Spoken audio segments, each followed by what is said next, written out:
Did you know that this is World Alzheimer's Month? Well, now you know it's World Alzheimer's Month. And actually, the 21st was World Alzheimer's Day. And I am so sorry that I did not get the chance to put up something. But I had been working on a podcast episode interviewing my daughter.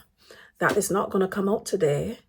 Hopefully I'll have it come out next week, and by then it may not be, I don't think it's going to be World Alzheimer's Month anymore, but hey, it is the thought that counts. And she'll be talking about the perspective of a carer, because she takes care of her grandmother. I took care of my grandmother. No, it's not some family thing, but just letting you know what's up ahead in case you are a carer and you get real strife, because she's going to keep it real. Really real. I'm sure you would appreciate that. Anyway, this is the LNC podcast. I am Xana Monique, and I'm the creator of LOC'D and Chronic, which is a place where we learn to unmask, finally, regarding chronic illnesses, hidden disabilities, mental health, all the things. And anything that I have to say is my own opinion and things like that. I am no medical anybody, so don't come for me. And I will try to cite where I can when it comes to this episode, which is going to specifically be about Alzheimer's, as in what exactly happens to your brain when you have Alzheimer's. How does it look in comparison to a healthy brain? Things like that, because I think it will be interesting to know, just in case you have a family history of that, like I do. So let us get into it. Take a close look at this. This is your typical healthy brain. You have the cortex, which is the outer layer that handles the thinking, planning, memory, and language. It tends to be thick and healthy. Then you know those folds that you have on the surface of the brain, those are called the sulci. And they are meant to be a certain depth. This is what you see here. The white matter is like the meat of the brain, so to speak. And it handles all the wiring, to be honest, the way how we communicate and things of that nature. And then you have the hippocampus, very important for memory, both short and long term. Then you have the ventricles. These are fluid filled, and they produce and circulate cerebral spinal fluid. So, before the actual diagnosis of Alzheimer's, long before you even begin to think that something could be wrong, amyloid plaques, which are like sticky clumps of beta amyloid protein, start to build up between the neurons in your brain. Then you get the tau tangles as well, which are twisted strands of tau protein, and they form inside the neurons. These two things aren't supposed to be doing that, because they actually disrupt communication and transport systems in the brain. The brain cells start their decline very slowly and quietly.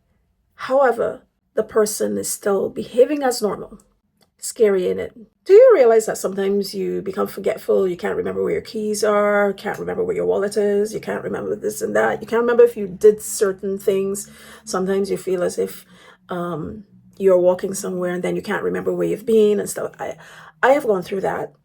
I was told at the time that I had pseudo-dementia, but I do plan to try to see if I can get a test done, because my grandmother had dementia and my mum now has dementia. And I have some other family members who have gone through that as well. But the thing is that in the early stage, these things can happen. And it does not mean, by the way, that just because you forget things that you have Alzheimer's, that you're going to have dementia or anything like that. It could mean just stress. But it's something to take, it's something to think about if you happen to have a family history of it. Just something to keep in the back of your mind, way back in your mind. So in the early stage, you get mild cognitive impairment. The first noticeable damage often occurs in the hippocampus, which is the memory center. Your short-term memory starts to fade. So things that you would have done like within, I don't know, today, this week, you start to forget people, you can't remember the names or can't place the faces, things like that. You forget recent events, you forget conversations, you do the typical thing like forgetting where you've put your keys. Often, you have difficulty in finding words and following along with conversations, but it tends to be slight, so you can actually not realize that it's happening.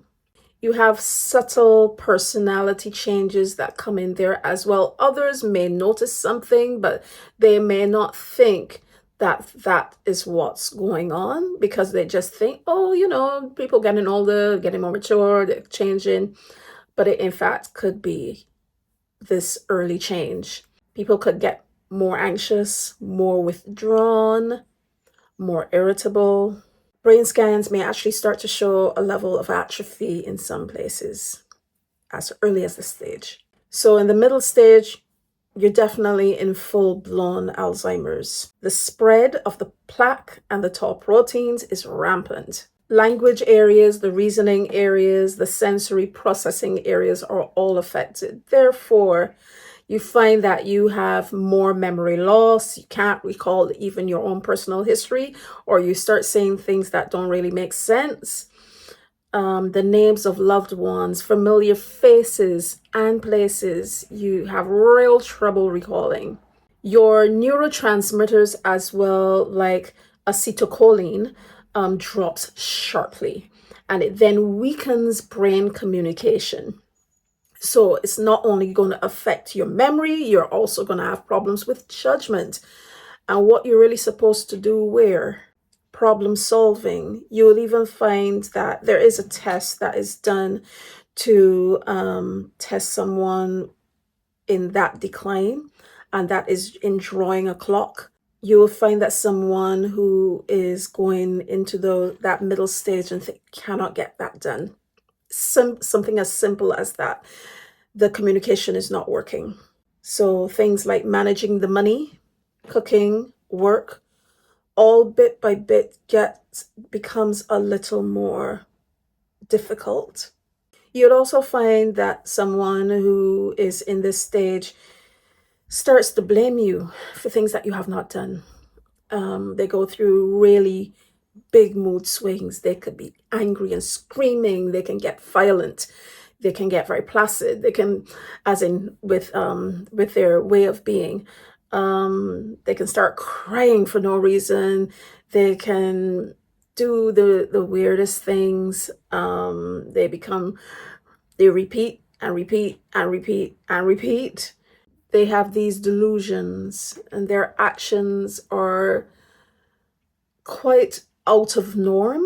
It is at this time that the brain's shrinkage actually expands beyond the hippocampus with widespread neuron loss.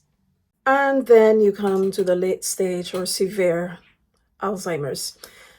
And you remember all those plaques and tangles and proteins, they are rampant now across the entire cortex. There is widespread cell death. You have severe shrinkage of the brain tissue.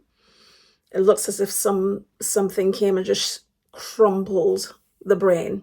As you can see here, this is what's going on. The ventricles that hold the cerebral cortex fluid, those enlarge. So there's even more of that. You have near total memory loss, including recognition of close family. You have loss of language and how to speak properly and can't formulate sentences properly. Things don't make sense to the person that is dealing with the person. Eventually, it comes to only groans or single words. Other areas that are also affected are walking. You have difficulty swallowing, controlling your bladder and bowels. The person now has complete dependency on others for care because there is no way at all that they can take care of themselves. Eventually, the body shuts down, often due to all these complications, and then pneumonia and infections set in. As I said, I'm so close to this because there's so many family members, including direct family members, that have this, and it's so emotional for me to talk about. Just like how the conversation that I had with my daughter, that was equally very emotional.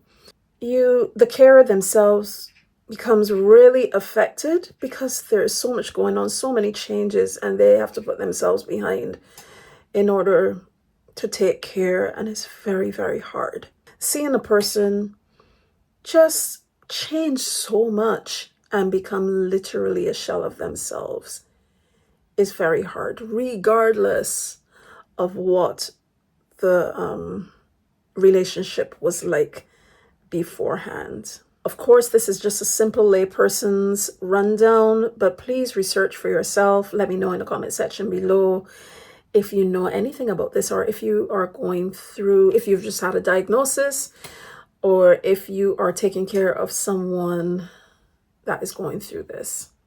And check out these points here too.